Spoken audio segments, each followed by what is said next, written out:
Hi, fun friends. Tonight we're going to have a little bit of a sisterly chat tonight from your fun sister. And I hope it resonates with multiple age groups because that's what it's really designed for. If you like what you're seeing, I would ask you to please like, subscribe, and share, as always. But even if not, I hope you take something away from some of these little chats that we have. And if I can help one person, then my mission is accomplished. So what I want to talk about tonight is pretty serious, and it's something that I'll take you back to when I was 16 years old. When I was 16 years old, my mom, who you hear me quote quite often, my mom said to me, "Holly, don't be in such a hurry to grow up, because once you have turned 18, it goes by in the blink of an eye." And of course, when you're 16, you're like, oh, whatever, and you don't think about that kind of stuff, and you don't really have a concept of age or mortality or anything like that. You just think life is a big party and you're so excited, and rightfully so, because your life is kind of just starting as an adult at that age. But I, as an adult woman, as a middle-aged woman now, I could not tell you how unprepared I was for the fact that she was right. My life did fly by, and I look back on it now and I go, I'm in my mid-50s, and I look back on it now and I go, God, where'd the time go? It feels like things just feel like they were yesterday. People, babies, children, friends' children are grown up and getting married now, and I go, I don't feel any different. I don't feel any different at all.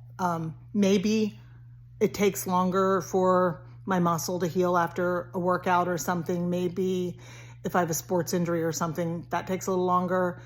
Obviously you have hormonal changes and things like that, but like my mind, my brain, all those things feel the same. And overall, my body is pretty close to feeling the same too. I know that can change as you get older too, but overall, I've creaks now that I didn't have when I get out of bed, like in the, I have to stretch and things like that, but I don't see it for what it is, I guess, because in my mind, I'm still 30 years old, and I feel like I'm 30 years old. I think I look pretty okay for my age, I guess, for anybody's age. I should say it that way. I'm happy with how I turned out. I'm happy with my life, my family, and all the things that come with being middle-aged.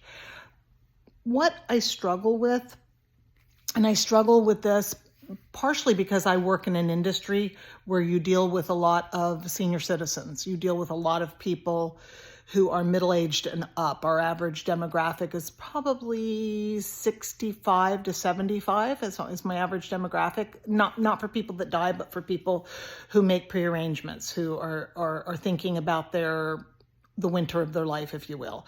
And even though it's something that anybody can do at any age, because it's like insurance or like you'd have any kind of protection that you would have in your life, it's the same thing. It's not a question of if, it's when and what circumstances you're going to take care of it. But a lot of people don't want to think about their mortality, so it's really easy to put that off. They're not really excited about planning for something like that, even though it's probably one of the most important things you can plan for. But I digress.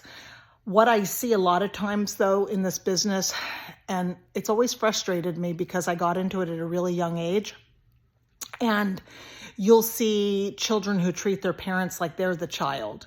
And these are not people that have memory care issues. These are not people who are feeble in any kind of way or can't take care of themselves. These are just normal adults who happen to be older. They have the same brain processes that they always had, and people treat them like they're elderly. And I believe that ageism is when you put people in a box and you treat them a certain way for a long time. It's a form of abuse, and that kind of abuse, eventually people start doubting their own self-worth. They start doubting their ability to do things. And like anytime I hear my mom getting down on herself or calling herself old, I get mad at her, and I tell her, you're capable of doing this, just figure it out, or learn something, teach yourself something new, take ginkgo biloba, whatever you need to do, you just keep doing it. And don't stop learning how to drive, and don't stop driving so you don't forget how, things like that. But if you hear it and people treat you like you're old for long enough, you'll start becoming old. And when you start becoming old, you stop trying to take care of yourself, because what's the point, right? And when people accept that they're supposed to be a certain way at a certain age, and now when I say that, I'm not talking about not taking pride in your wisdom and your years of life. What I'm talking about is not allowing people to treat you like you're a child or treat you like you're feeble just because you have some age on you now. Because in my mind, that's just more experience that you have. And it's okay to keep learning from people who are younger than you, but by gosh, they need to keep learning from you too, because you have decades of experience that they don't have. So I was talking to Mom the other day, and a similar thing. She's 76 years old, and she says her body now isn't what it used to be, and she does, she struggles with a few things now, but she says up here, she feels exactly the same as she has always felt, except smarter. Sorry, I have hair in my mouth. She says she feels smarter, and I can believe that, because I often think to myself that, God, if I had the brain I have now with my youth in my 20s, I could rule the world. But maybe that's why the universe divvies out your experience that way, so you don't take over the world. But I love being the age that I am, because if I wasn't, I wouldn't have all my kids. I wouldn't have my grandchildren. I wouldn't have my life experiences. I wouldn't have the money that I have now, quite honestly. I wouldn't have my success yet, because I wasn't ready for it yet. I didn't know the things that I know now. But I would say I see this on a regular basis because I'm still working. I still work, and I have no intention of retiring anytime soon unless they force me to the pasture. And I enjoy working. I enjoy the excitement of what I do. I enjoy teaching other people to be successful.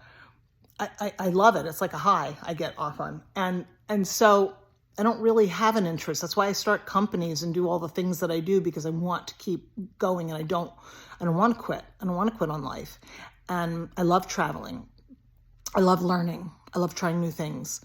And I still love feeling sexy. I still love feeling happy and exuberant and adventurous and experiencing life. I enjoy all that stuff. And maybe that'll change when I get old. Maybe when I get old, some people would think I was old now. When I get older, what I consider to be old, maybe that'll change. I don't know that I see that in me at any point, because I've always been this way.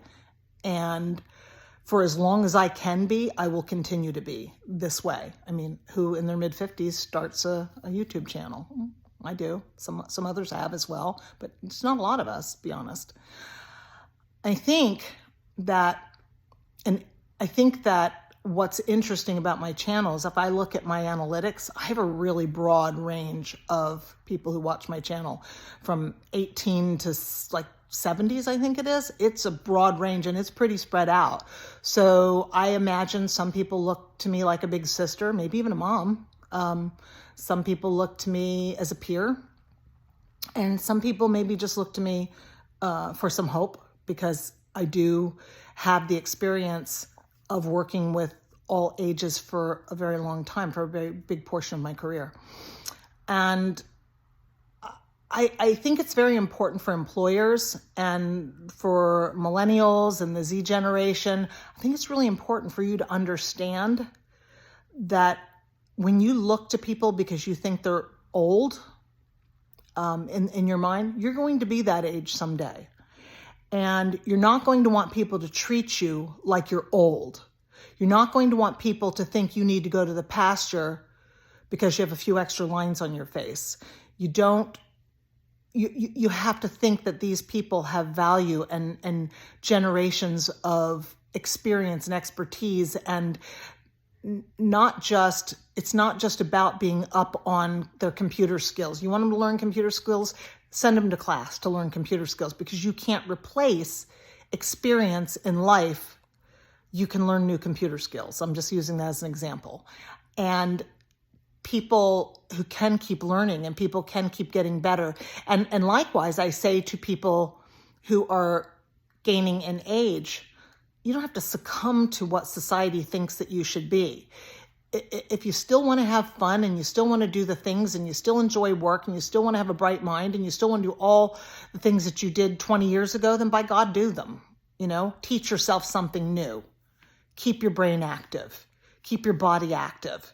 No one's saying you have to be 22 again, but don't turn yourself into a shut-in and don't allow people to disrespect your intelligence and your abilities just because society thinks you should look and act a certain way at a certain age. I didn't whack my hair off when I became a certain age because, society told me I should. And I don't intend to. I intend to keep going and doing what makes me feel good and makes me feel comfortable. The other thing I would like to say to you about this is that, if you are still working, if you are still out there and you're competing in a workforce with younger people, you're going to be competing against people who are typically willing to work for a lower salary than you are. So that sometimes can be hurtful in the job market. But, employers, you have to stop and think about, just because you're paying for something in the short term, you're paying for someone to have a lower salary now. Think about what that could end up costing you long term if someone doesn't have the experience to handle something that could get you locked into a lawsuit. If someone doesn't have the experience to know when the bottom's about to fall out and because they've never experienced it before. You're paying for someone's expertise. You're paying for someone's time in the seat.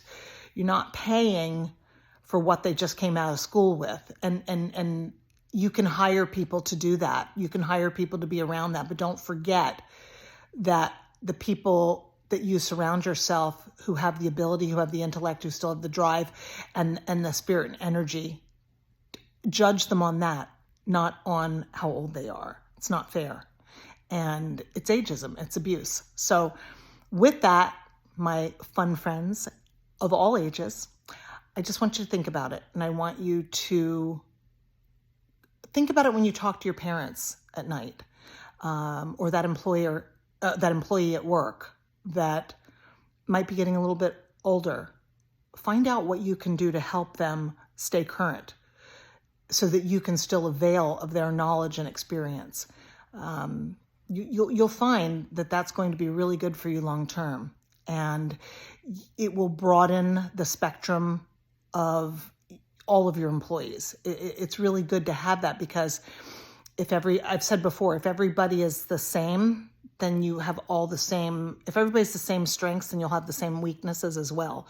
Whereas when you have people with some maturity to them, they're going to be able to put out a lot of fires before they blow out of proportion. So think about that. I'm Holly. I'm your fun sister. Please like, subscribe, and share.